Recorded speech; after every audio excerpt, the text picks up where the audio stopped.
tidak bisa dibaca oleh orang sembarangan. Oleh karena itu kita harus punya penuntun jalan. Jadi kalau petunjuk jalannya sudah ada, kitab suci, penuntun jalannya juga sudah ada, orang yang ahli membaca petunjuk di kitab suci, tidak akan salah ketika kita melakukan perjalanan. Dan otomatis jalannya harus terpelihara dengan baik. Itulah agama. Jadi agama itu jalan sebetulnya. Agama itu bukan tujuan. Agama itu jalan untuk mencapai tujuan. Makanya di agama ada kitab suci. Kitab suci dibawa oleh para rasul. Nah, para rasul itu disebut penuntun jalan. Kitab suci disebut petunjuk jalan. Sayang, kitab suci sebagai petunjuk jalan itu selama ini hanya dibaca berulang-ulang tanpa diambil petunjuknya apa. Padahal sudah jelas pesan kitab suci kita, terutama Al-Quran, Quran surat. Tidak ada kitab suci yang nama-namanya itu pakai surat. Quran surat, yang namanya surat itu pasti di dalamnya ada pesan. Pesan dari siapa? Pesan dari Dia sang pencipta untuk kita yang diciptakan, supaya kita bisa menangkap surat yang dikirim beliau itu, supaya hidup kita tidak menderita, tidak sengsara, agar hidup kita menakjubkan. Jadi kalau penderitaan hidup itu bukan takdir, itu akibat dari kesalahan kita memilih jalan hidup. Nah, oleh karena itu, maka hari ini kita akan berbicara sesuatu yang besar dan luar biasa, yaitu jika hidup hanya untuk diterima orang lain, maka kita akan mati saat kita ditolak. Kan sebetulnya yang terjadi dalam kehidupan kita selama ini, mohon maaf, kita lebih banyak hidup kita itu demi untuk menyenangkan orang lain, sampai kita mengorbankan kemerdekaan kita sendiri agar dipandang baik oleh orang lain. Bukankah itu berpura-pura? Bukankah itu yang disebut dengan kemunafikan hidup? Lalu sepanjang kita hidup seperti itu, maka sepanjang itu pula kita tidak akan pernah menemukan diri kita sendiri. Padahal tujuan kelahiran kita ke semesta ini sebetulnya untuk menemukan diri kita sendiri, agar kita bisa menjadi diri kita sendiri. Itu yang disebut dengan kemerdekaan. Setelah selesai kajian ini, mari kita jujur, introspeksi diri. Sekian lama hidup kita di dunia, ternyata hidup kita hanya berpura-pura baik agar dipandang baik oleh orang lain, dan kita mengorbankan diri kita sendiri. Bahkan, mohon maaf, urusan beragama pun kita ngikuti saja kebanyakan orang. Sekalipun kita tidak merasakan apa-apa dari apa yang kita ikuti, kesadaran kita tidak meningkat, akhlak kita masih seperti itu, masih penuh dengan kebencian, dan kita tidak mau mengubahnya. Kenapa? Itu sudah menjadi paradigma, sudah menjadi doktrin yang sulit untuk diubah. Itu kajian kita hari ini. Oleh karena itu, sudah siap untuk menerima kajian hari ini? Oke. Karena kajian hari ini sangat berbahaya. Bahayanya, nanti kita akan menjadi diri kita sendiri. Begitu menjadi diri sendiri, saksikan saya, ternyata kedamaian yang selama ini sesuatu yang sulit akan datang secara tiba-tiba tanpa upaya. Ya, supaya ngajinya jelas, saya pakai dasar dulu. Mari kita lihat Quran surat Yunus. Ini surat ke-10 ayat yang ke-36. Lagi-lagi Quran surat. Awas. Sebetulnya kita ini terhormat. Allah yang Maha Tinggi sudah ngirim surat sama kita. Apa nggak terhormat itu? Dapat surat dari Pak Bupati aja, diundang makan malam. Waduh, kayaknya nggak tidur 3 hari 3 malam ya. Bajunya apa? Betul? Iya. Kayaknya mandi 3 hari 3 malam itu, nggak berhenti-berhenti. Ini surat dari Allah ditujukan kepada kita, Bukankah kita sangat terhormat dapat surat ini? Sayang sekali pesannya selama ini kita abaikan. Sama seperti seorang ibu, anaknya tinggal di Rusia, kirim surat pakai bahasa Rusia, kemudian dia baca itu surat berulang-ulang dan dia tidak mengerti bahasa Rusia. Betul? Dia cuma bahagia karena dapat surat dari anaknya. Sehari dia baca 3 kali itu surat, dan dikasih tahu kepada tetangganya, saya dapat surat dari anak saya, saya dapat surat dari anak saya. Begitu tetangganya nanya, isinya apa ibu? Teuing. Bahasa apa ibu? Bahasa Rusia. Kebetulan anaknya tinggal di sana. Karena nggak ngerti, tenang aja. Sama seperti kita, baca kitab suci tiap hari, tenang, karena tidak mengerti. Tenang, adem.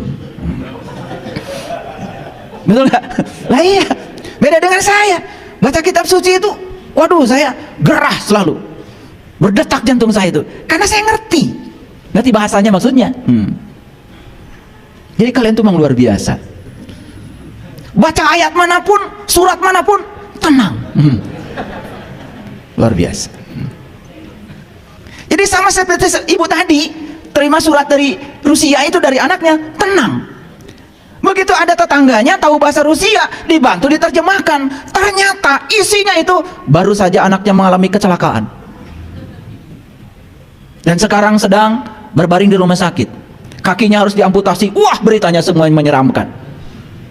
Setelah mengerti, baru jantungnya berdebar-debar. Kadang-kadang kita suka sombong ketika ditanya, pedoman hidupmu apa? Quran dan sunnah. Wah, keren. Begitu saya menjelaskan sesuatu dari Quran yang berbeda dengan paradigmanya dia selama ini, padahal dia itu menjalankan sesuatu cuma katanya, yang benar dari Quran pun bisa jadi ditolak habis-habisan. Saya menyampaikan satu ayat di Quran, surat Hud ayat 106, dan saya bacakan berulang-ulang. Fa'amal ladina syaku fafinar lahum fiha zafirun wasahikun. Dan orang-orang yang celaka tempatnya adalah neraka, dan di dalam neraka itu dia menarik dan mengeluarkan nafas. Itu Quran. Kemudian saya jelaskan di mana kita bernafas. Bukankah nafas itu pada saat ruhku ditiupkan ke dalam tubuh, agar ruhku yang ada di sini berhubungan dengan yang meniupkannya, dikasihlah nafas. Jadi nafas itu hanya ada saat kita masih hidup. Makanya orang mati menghembuskan nafas yang terakhir, beak nafasna daya deui. Jadi kapan kita bernapas? Saat kita masih diizinkan hidup di sini. Makanya napas cuma 2, masuk dan keluar. Quran mengatakan neraka adalah tempat di mana kamu masih bernafas. Itu Quran, bukan ajaran saya. Saya tunjukkan ayatnya, surah Hud ayat 106, bahkan 107-nya mengatakan bahkan langit dan bumi pun masih ada. Itu diperjelas. Karena itu berbeda dengan yang selama ini dipahaminya, sekalipun dari Quran itu ditolaknya mentah-mentah. Padahal kalau ngomong pedoman hidup apa? Quran. Oh, kayak yang bener. Makanya Quran ini sampai sekarang masih perawan. Masih perawan. Saya menunjukkan Quran surat Al-Imran ayat 49 yang menyatakan begini. Itu dialog antara Rasul dengan Bani Israel.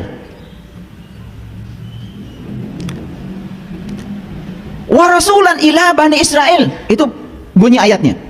Dan Rasul bertemu dengan Bani Israel. Bani Israel itu, Bani itu orang, Israel itu berjalan, El itu Tuhan. Bani Israel itu orang yang berjalan menuju Tuhan. Itu dialog antara seorang utusan Allah dengan Bani Israel, dengan seorang pejalan, dengan seorang pencari. Jadi seperti guru dengan murid lah kira-kira. Kontekstualnya begitu. Apa yang dikatakan Rasul kepada Bani Israel? Perkataannya begini. Aku akan menunjukkan tanda Tuhanku kepadamu.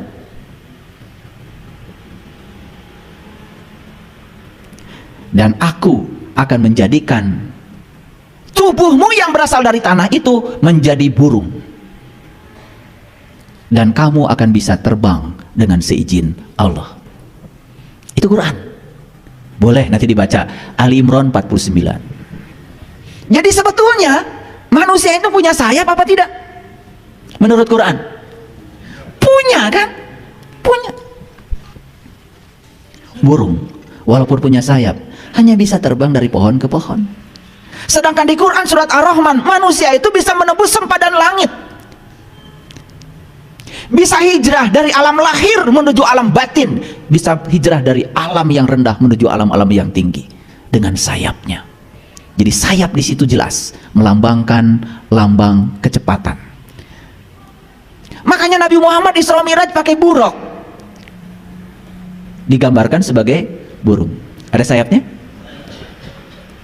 Leluhur kami di tanah Sunda ini dari dulu sudah punya lagu namanya Manuk Dadali.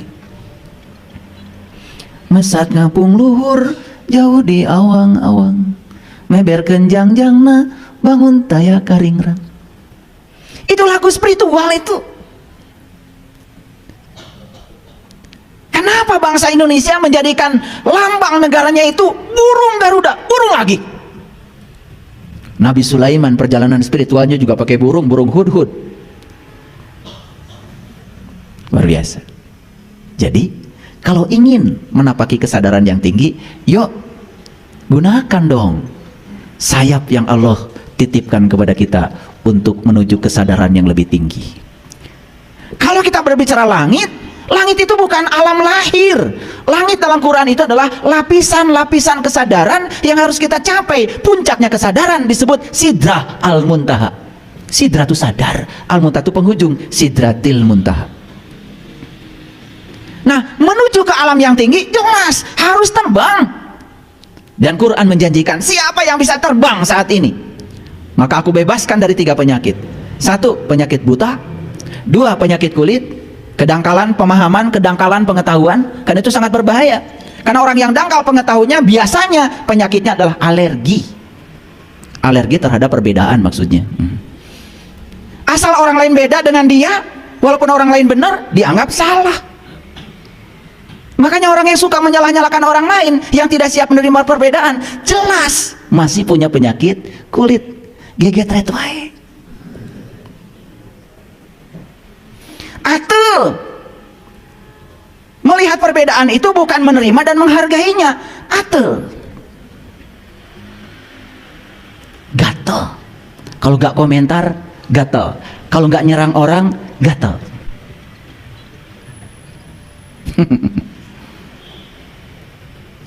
Jadi penyakit kulit yang dimaksud di Quran surat Al-Imran itu bukan panu, bukan kurap, bukan kudis. Karena itu bukan urusan Rasul, itu urusan dokter kulit. Rasul itu diutus ke dunia menyembuhkan penyakit kulit. Yang dimaksud bukan panu, kurap, kudis. Gak ada Rasul menciptakan salep. Jadi para nabi, para rasul itu didatangkan ke dunia ini untuk membawa kita tenggelam dalam pemahaman yang dalam. Karena orang yang sudah dalam pemahamannya persis seperti danau yang dalam, tenang, tidak terombang-ambing lagi oleh situasi di luar.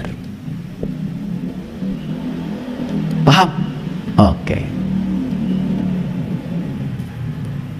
Kalau seseorang itu masih menderita penyakit buta, penyakit kulit, puncaknya penyakit adalah kehilangan kesadaran. Maka di surah Al-Imran ayat 49 dikatakan, tugasnya para rasul itu yang nomor 3 adalah membangkitkan orang-orang yang tidak sadar. Apa yang dibangkitkan? Dibangkitkan kesadarannya. Itu yang namanya qiyam. Jadi kiamat itu hari kebangkitan. Kebangkitan kesadaran. Makanya leluhur kami di tanah Sunda mengatakan, sing bisa ngahudangkeun kanu sare. Ngahudangkeun kanu sare artinya membangunkan orang yang tertidur, bukan orang yang lagi tidur dihoya-hoya harus bongat, bukan.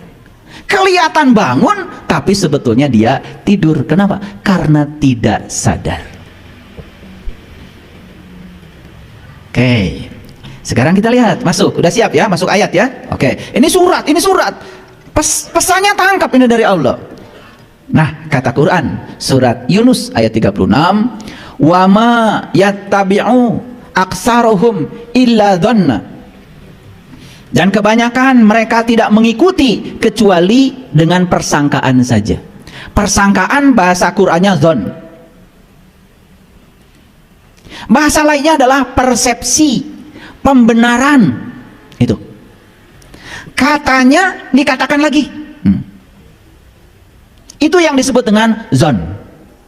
Wa ma yattabi'u aksaruhum illa dhon. Dan kebanyakan mereka tidak mengikuti kecuali dengan persangkaan saja. Yuk jujur pada diri kita. Nah, kalau baca surat ini, kalau saya langsung bergejolak. Kan kebanyakan itu lawannya sedikit. Betul nggak? Berarti yang mengikuti sesuatu bukan dengan persangkaan kan sedikit. Itu bahasa logikanya. Bisa nangkep? Ayat ini mengatakan kebanyakan manusia mengikuti sesuatu hanya dengan persangkaan. Kan bukan seluruhnya. Alhamdulillah. Coba kalau seluruhnya. Ini ayatnya kebanyakan. Berarti masih ada dong yang mengikuti sesuatu tidak dengan persangkaan, dengan ilmu, dengan nalar, dengan pengetahuan, dengan bukti, dengan pengalaman. Masih ada kan? Nah, kalau saya nih baca surat, langsung otak saya jalan. Saya termasuk yang mana? Kebanyakan atau yang sedikit? Kalau saya, kalau Bapak Ibu nggak tahu, nyampe situ nggak mikirnya. Karena ini surat kan, saya tangkap pesannya. Kalau saya ingin termasuk yang sedikit, gimana caranya ya? Itu pertanyaan saya berikutnya. Lalu pertanyaan saya berikutnya, kebanyakan itu berapa persen? Kan gitu. Lalu kalau sedikit berapa persen? Ternyata Quran ada kasiro, ada kolil. Kasiro itu ternyata sebagian besar, kolil sebagian kecil.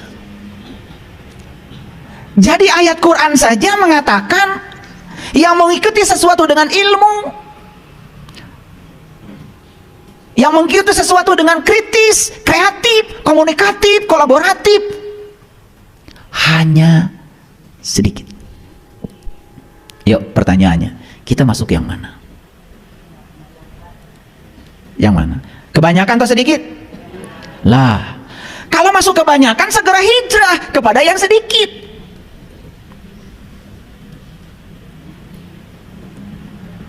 Paham? Lanjut dulu. Perlu saya buktikan.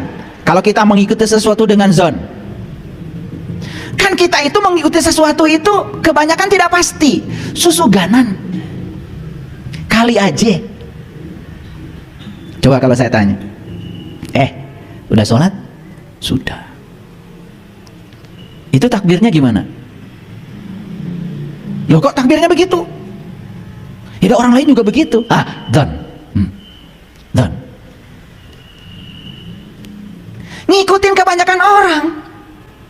Tidak ada keinginan dalam diri kita. Coba cari hadisnya, takbirnya Rasulullah itu seperti apa? Karena Rasulullah mengatakan, "Shollu kama ra'aitumuni usolli." Salatlah kamu sebagaimana kau lihat aku salat. Itu salat di tingkat raga. Apalagi di tingkat jiwa. Raganya yang kelihatan, kita tidak tahu ilmunya, apalagi yang nggak kelihatan. Gimana jiwanya Rasul ketika salat? Gimana jiwanya Rasul ketika salat? Pernah nanya begitu? Enggak. Makanya surat begitu banyak, adem. Betul nggak? Sampai satu hari satu juz, saking ademnya.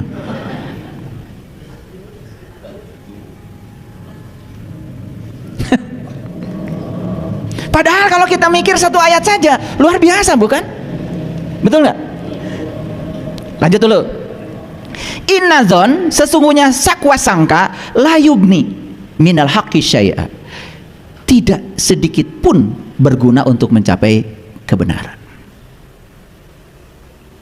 Innallaha alimun bima yaf'alun. Sesungguhnya Allah mengetahui apa yang kamu kerjakan. Yang kamu kerjakan itu ada ilmunya, gak ada ilmunya, Allah tahu.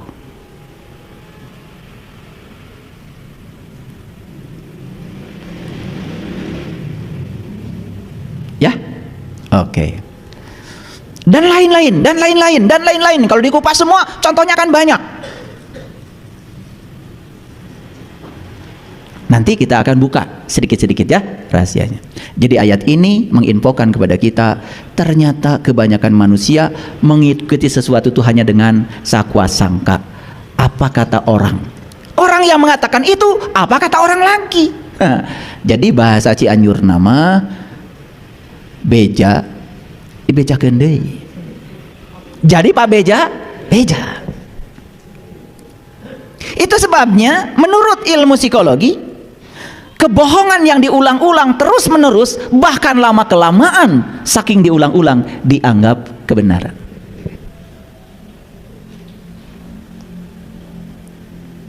Begitu banyak paradigma yang sedang mencengkram pikiran kita. Bahkan sampai sekarang kita tidak tahu apakah